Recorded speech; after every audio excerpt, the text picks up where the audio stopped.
Na visão de Locke, deve haver uma separação entre Estado e Igreja, pois são instituições que tratam de questões diferenciadas. O Estado, formado pelo contrato, é uma sociedade política voltada para a garantia dos direitos naturais e sagrados e para o gozo desses direitos, dos direitos naturais vividos em sociedade, não devendo interferir em questões relacionadas à vida futura ou à salvação das almas, pois a Igreja está voltada para permitir a conquista da salvação eterna em um outro mundo. A Igreja é uma sociedade de indivíduos que, por livre-arbítrio, decidiram se reunir para adorar a Deus publicamente, da maneira que julgarem ser a melhor para salvar suas almas. Agora, aqui é importante ressaltar, veja, é um momento, Inglaterra, de guerras religiosas, de confronto com a Escócia, que é católica romana, com a Irlanda, que é católica romana, e mesmo na Inglaterra há diversas profissões de fé. Então o que ele está chamando a atenção aqui é que só é possível, como ele é também um pensador do Estado-nação, só é possível que sejam membros e participantes deste pacto aqueles que professam as fés que são admitidas pelo Estado. Então veja aqui, a liberdade de consciência e de culto deve ser a mais ampla possível. Veja aqui, a mais ampla possível. Significa que ele está falando de tolerância e não de liberdade religiosa. Então a liberdade e a consciência de culto deve ser a mais ampla possível, estabelecendo-se como limite os atentados aos direitos naturais e sagrados. As regras estabelecidas pelo contrato, como necessárias à preservação da sociedade civil e à existência da sociedade humana. Aqui também tem um aspecto de exclusão de outras religiões, e mesmo dos ateus, que são abominados. Desta forma, o filósofo inglês John Locke, que no século XVII deu o primeiro golpe mortal ao conceito de direito divino, ele expôs com muita força que a ideia de que o monarca é detentor do poder divino, de que só a Deus deve prestar conta e a mais ninguém na Terra, era uma ideia recente, uma invenção dos últimos séculos, que foi justamente elaborado pela teologia política cristã romana. Essa ideia do poder divino dos reis. Daí, inclusive, tem aquela dualidade de poder, a Igreja e Roma, o Estado, e para que, de fato, fosse reconhecido como um rei, como um monarca, deveria ter a consagração do Vaticano. Então, essa dualidade de poderes é o que é a ideia básica do poder divino que legitima e que justifica o poder divino dos reis. E aí ele vai dizer que isso é recente. Não se tinha jamais ouvido falar de nada parecido antes que este grande mistério tivesse sido revelado pela teologia deste último século. E remontando à antiguidade, ele afirma que os homens, estando naturalmente livres, iguais e independentes, ninguém poderia ser submetido ao poder político de outro sem o seu consentimento, que nenhuma sociedade civil podia ser fundada sobre uma base que não fosse a vontade do maior número de pessoas. Aqui, em outras partes da sua obra, ele vai fazer referência aqui a Atenas, a chamada democracia semidireta ateniense, e vai fazer referência às populações da América, ou seja, o que nós chamamos hoje as populações originárias na América, que eram o quê? Que viviam livres e que não havia esse poder político impositivo, que normalmente alguns autores chamam de sociedades pré-políticas, as que hoje nós chamamos de sociedades indígenas. A monarquia absoluta, escrevia Locke, que parece ser considerada por alguns como o único governo que deve ter lugar no mundo, é, segundo Locke, incompatível com a sociedade civil. O povo deve ser considerado como tendo todo o poder soberano advindo do contrato. Eu coloquei aqui a palavra povo entre aspas, porque, segundo o próprio John Locke, o povo são aqueles que possuem propriedades. Segundo ele, são os proprietários que têm algo a perder. Se são proprietários e têm algo a perder, ele tem interesse num bom governo. Os que não são proprietários, as mulheres, os jovens, os imigrantes, estão excluídos disso, porque não tem nada a perder. Então não tem interesse num bom governo. Inclusive, o John Locke defende explicitamente a escravidão. Então essa ideia, quando ele fala povo, ele fala homem, ele está se referindo a proprietários. Proprietários de propriedade privada, de terras de riquezas acumuladas. Neste momento aqui, que ele vive, e ele está teorizando, elaborando, ele está pensando a realidade a partir de um setor, de um segmento da sociedade, né? Que são a aristocracia liberal e a grande burguesia, que são contrárias ao absolutismo. E é um momento que está intensificando o processo da acumulação capitalista, né? Da acumulação primária, da acumulação com base no uso da terra, né? Na apropriação da terra, aqui na Inglaterra, né? Então ele vai desenvolver aqui, eu vou abordar isso aqui, um raciocínio muito interessante, muito hábil, diria assim, muito hábil, né? Mas, vamos dizer assim, que podemos questionar bastante, né? Que ele vai transferir essa questão da riqueza ilimitada para um outro aspecto, né? Mas veja, ele tem como ponto de partida, que eu estou só adiantando, eu vou desenvolver com vocês, a propriedade é resultado do trabalho, né? Como também vai ser desenvolvido depois, 4 séculos depois, pelo Max Weber, na Ética Protestante, o Espírito do Capitalismo, que é um livro famoso dele, né, do Max Weber, né, que está justamente nesse raciocínio aqui, que a base da propriedade é o trabalho, porém, mas como explicar que tem riquezas ilimitadas, imensas, e outros não têm propriedade, né? Então, aqui, o que é o raciocínio tanto do Hobbes, do Locke, em parte, como ponto de partida, não depois, ele vai negar isso, né? E do Rousseau, o ponto de partida que é uma sociedade que está começando a se industrializar, aonde ter o acesso à terra, a posse ou a propriedade da terra, é o elemento que vai garantir o direito à vida, né? E vai garantir o direito à vida o quê? Através do trabalho. Mas aí surge esse problema aqui que do acúmulo de propriedade, que ele vai tentar explicar, que eu vou desenvolver isso aqui com vocês também, tá? De uma forma melhor colocada.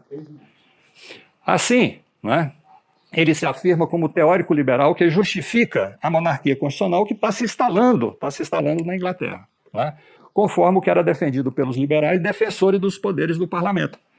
Vocês já estudaram e sabem que a revolução aristocrática burguesa na Inglaterra, ela se dá por um conflito entre setores da aristocracia, seja da nobreza, seja da burguesia, não é? Que tinha interesses que colidiam, eram contrários aos interesses absolutistas.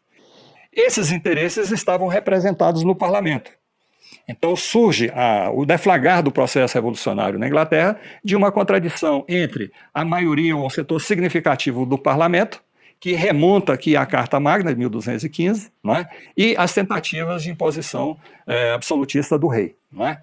Então, veja, ele vai defender e vai elaborar, teoricamente, essa ideia do que seria uma monarquia constitucional, não é? Uma monarquia constitucional é excludente. Porém, segundo o Hobbes e os teóricos posteriores, né, essa monarquia constitucional ela estabeleceria um equilíbrio entre diferentes forças econômico, políticas, culturais, etc, etc, etc. Então, veja, o John Locke, ele é médico, ele não tem uma atividade política explícita, mas, ao mesmo tempo, ele tem uma atividade política como médico de um grande líder, né, dos Whigs, dos liberais, que se contrapõem ao absolutismo. Não é?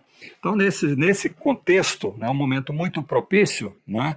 Ele é um estudioso, escreve, sistematiza, procura entender, explicar a realidade e, inclusive, a realidade política, não é? Que vai aí o levar para o campo da teoria política.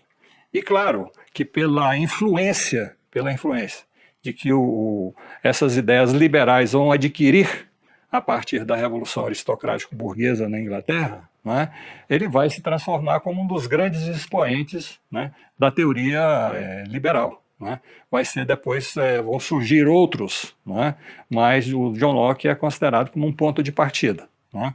E aqui eu volto a reafirmar, ele não elabora nada de novo, ele sistematiza a experiência da luta de classes, da luta política existente na Inglaterra até aquele momento. Né? E o ponto de partida dessa luta política entre os setores proprietários da Inglaterra, que é um aspecto da luta de classes, né? É 1215 com a chamada Carta Magna, que vocês já estudaram isso também. Né? Então, a partir de 1215 é uma luta constante de vai e vem contra o absolutismo. Porém, em 1640, essa radicalidade dessa luta chega a um ponto tal, né, que leva à guerra civil, que leva à degola do monarca, à substituição da monarquia inglesa por uma república, um tipo de república à la inglesa, né, que é comandada por Cromwell. Depois tem um período de restauração, a tentativa de restabelecer o absolutismo até, diria assim, o golpe mortal definitivo no absolutismo inglês, que é 1688. Né? E aí encontra aquela solução com Guilherme de Orange, que é um holandês. Né? Muito interessante, muito inovadora essa articulação política, né? Para encontrar uma solução para os conflitos, né? E superar aquela instabilidade e procurar um governo mais estável, um governo que fala e age em nome dos proprietários de riquezas, que permite a intensificação da acumulação de riquezas, né? Porque a Inglaterra está se transformando, neste momento histórico, numa grande nação, está se transformando num império, né? Segundo alguns, um império onde o sol nunca se põe. Né? Então é nesse contexto que está sendo pensado aqui essa monarquia constitucional por John Locke. Né? E aí ele é apontado como um dos primeiros teóricos do liberalismo e de justificativa da monarquia constitucional. Né? Então, aqui voltando a reafirmar, ele não está criando nada de novidade aqui, ele está sistematizando a experiência da luta política, da luta de classes na Inglaterra. Né? Que é interessante também chamar a atenção quando nós falamos nas revoluções burguesas. Né? As revoluções burguesas, em sua maior parte, elas não são propriamente burguesas. A burguesia é uma classe nova que está surgindo, acumulando forças, que se soma aos setores da nobreza liberal anti-absolutista. Por que vai surgir essas contradições entre a própria nobreza? A nobreza não é uma classe unificada, ela é uma classe, porém ela tem diferenças entre si. Né? Tem desde a pequena nobreza que vive no interior do país, que sobrevive com duras condições de vida, porque ela não trabalha, não se dedica à atividade laboriosa, ela vive da exploração do trabalho do campesinato, mas quando ela não tem terra, em quantidade suficiente, ela tem que se colocar a serviço de um nobre que tem um pouco mais de terras, de riquezas. Não é? Daí vocês observarem que, dentre essa nobreza, nós temos um segmento que é a base estrutural e dirigente dos exércitos que são exércitos mercenários, nesse momento, e que é comandado pela pequena e média nobreza. E a nobreza aristocrática, que é a grande nobreza, que é possuidora de terras e que vive próxima ao centro do poder, que é comandado pelo monarca. E o monarca, como ele é absoluto, ele tem o poder de criar a Companhia das Índias Ocidentais, das Índias Orientais, e atribuir o comando dessas companhias para um ou outro setor dessa nobreza que o cerca. Né? Então, dentre essa nobreza, há interesses diferenciados. Se formos pegar aquele princípio básico que nós colocamos, baseado em Marx e Engels, é o indivíduo. O indivíduo só constrói identidade com o outro a partir dos seus interesses. E reafirmando aqui para vocês, nós todos agimos conforme os nossos interesses. A grande discussão e o debate é quais são os interesses que nós defendemos. Nós agimos motivados por quais interesses? De construir uma educação libertadora, construir um mundo mais fraterno, mais igualitário, ou o Dharminha? Então, veja, essa questão é central. Eu estou repetindo aqui para ficar bem marcado, porque o que nós estamos discutindo aqui é parte do processo educacional. Estou entendendo aqui que nós estamos com esse esforço aqui, buscando construir e consolidar uma educação libertadora, para que possamos marchar rumo no desenvolvimento do nosso processo civilizatório e conquistar uma sociedade mais fraterna, mais igualitária. Mas voltando aqui, então, de fato, o Locke tem esse destaque porque, diria assim, em linguagem comum, ele é o homem certo no local certo, naquele momento. E claro que sem depreciar sua produção, sua contribuição. Então, a Revolução Aristocrático-Burguesa, ela encontra uma saída, diria, engenhosa para aquele momento histórico, que é criar um Estado, conjunto de instituições, um aparato estatal, que permite um equilíbrio entre as diferentes forças econômicas e políticas. Diferentes forças econômicas e políticas que são os proprietários de riquezas. Segundo John Locke, aqueles que têm algo a perder. Se eles têm algo a perder, eles vão querer participar para conquistar e consolidar um bom governo. E aí, sem romper a tradição, a coroa é a manutenção do princípio monárquico, E esse princípio monárquico é motivo de guerras civis, de guerras profundas, de radicalização de processos revolucionários, seja na Inglaterra, a França é o mais radical de todos eles. São mais de um século, no caso da França, mais de um século de revolução e contra-revolução. Né? São mais de um século para os defensores dos princípios monárquicos aceitarem que não tinha força mais de resistir ao ímpeto republicano. Né? Então vocês vão observando, e nós podemos observar, que essa tradição do princípio monárquico é muito forte no século XVII, XVIII e ainda no século XIX na Europa. Se formos pegar no caso da América, não é? Se vamos pegar os Estados Unidos da América do Norte, formado inicialmente pelas 13 colônias, não havia monarquia, se torna independente, é a chamada Revolução Norte-Americana, não tem monarquia. Então eles encontram, voltam lá, vai buscar nos princípios da experiência histórica da República. E o quê? A República presidencial. Mas, ao mesmo tempo, eles vão o quê? Vão buscar, aí por isso eu coloquei Montesquieu, é uma forma de exercício do poder que estabeleça uma diferença, um equilíbrio entre essas forças. Então, a partir dessa experiência europeia, as 13 colônias independentes vão construir uma forma de governo e um regime político, uma república presidencial, aonde se permite que haja essas diferenças e esse equilíbrio entre essas diferentes forças. No caso aqui inglês, a coroa está representada e representa o princípio monárquico, e o parlamento ele é bicameral. Porque, veja, aqui também no parlamento é engenhosa essa solução, e que vai ser transmitida para nós aqui via as 13 colônias independentes, chegando aqui no presidencialismo, na República Presidencial, entre Câmara e Senado. Então, lá, qual a solução que eles vão encontrar lá? Muito engenhosa também, e atende aos interesses de diversos setores e segmentos econômicos e políticos proprietários. Estou ressaltando aqui proprietários, porque é uma monarquia constitucional que é exclusiva do exercício do governo, é exclusiva para os proprietários. Sejam nobres, ou seja a burguesia em ascensão. Então, esse parlamento, ele é um parlamento bicameral, que tem uma Câmara dos Lordes, que é representante do princípio da oligarquia, ou seja, representa a nobreza de sangue e a nobreza togada, que é aquela nobreza togada, são a grande burguesia, comerciantes, banqueiros que compram terras e compram títulos. Então são detentores de riquezas em grande volume, que permite a ela ter acesso a essa nobreza, mas não é uma nobreza de sangue, ela é uma chamada nobreza togada. Inclusive Montesquieu é membro dessa nobreza togada, que reúne o quê? A grande burguesia enobrecida e os setores oligárquicos também da nobreza.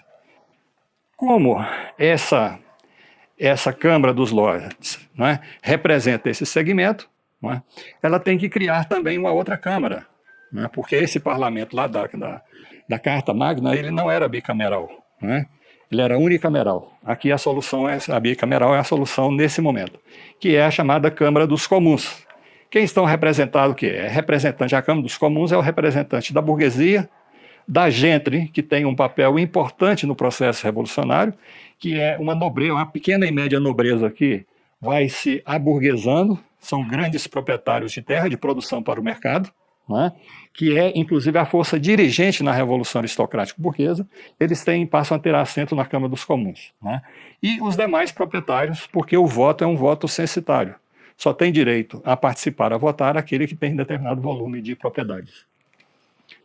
E aqui há uma separação dos poderes, entre os que elaboram as leis, veja, o parlamento elabora as leis, que não é contrário ao absolutismo, o rei não pode impor leis, então o parlamento elabora as leis e aqueles que vão aplicar as leis. Quem vai aplicar a lei? É o poder executivo, que é ligado ao poder monárquico, porém é dependente do parlamento. E aqui neste momento há um terceiro poder, que aqui na separação que nós temos é legislativo, executivo e judiciário. O judiciário neste momento ele denominava como federativo. Esse federativo ele é responsável pelas relações exteriores e pela observância e cumprimento das leis. Porém, esse poder federativo, nessa tradição inglesa até esse momento, ele está subordinado ao poder real. porque ele é parte da execução das leis. Então, ele é parte do executivo, não é? Então, aqui é interessante essa diferenciação e como é que ela historicamente chega, essa divisão de poderes elaborada pelo Montesquieu, chega até nós, né? Como 3 poderes. Aqui são, de fato, 2 poderes. O poder monárquico, né, ele é um poder que tem níveis diferenciados de executar as leis, de vigiar pelo cumprimento das leis, né? O parlamento, por ser representante da nação, isso aqui que é o motivo das guerras e da própria Revolução Aristocrática Burguesa na Inglaterra, né? O parlamento, por ser representante da nação, é o que detém maior poder, conforme a tradição política inglesa estabelecida a partir da Carta Magna. Segundo autores, essa Carta Magna é de 1215, aquela história do João Sem Terra, e que tem que se submeter às imposições dos proprietários e assinar essa Carta Magna. Segundo alguns, essa Carta Magna passa a ser o princípio constitucional da Inglaterra. Os saudosistas até hoje dizem que a Constituição inglesa, que é uma Constituição em processo de constante elaboração, a base estruturante dela é a Carta Magna, né? É o desrespeito ao mesmo pelo monarca que levará à deflagração, ou seja, esse desrespeito aos interesses da nação, representado no parlamento, é pelo monarca que levará à deflagração revolucionária na Inglaterra. Essa revolução na Inglaterra ela tem momentos diferenciados, 1640 a 1648. Aqui podemos fazer também outra condensação, aqui 1640 a 42, depois de 42 a 48, depois de 1650 a 1688. Então, há uma série de divisões. Para quem tiver interesse, no livro que eu indiquei para vocês, Estado e Poder Político, tem um artigo lá onde se tenta explicar todo esse processo de forças, de classes sociais, de luta de classes, né, que permite vocês situar melhor. E ele está postado no YouTube, né, vocês podem ter acesso a esse livro, né. E, posteriormente, a Revolução Gloriosa, de 1688, e a consolidação da monarquia constitucional na Inglaterra, né, que é o primeiro país que consolida a monarquia constitucional, né.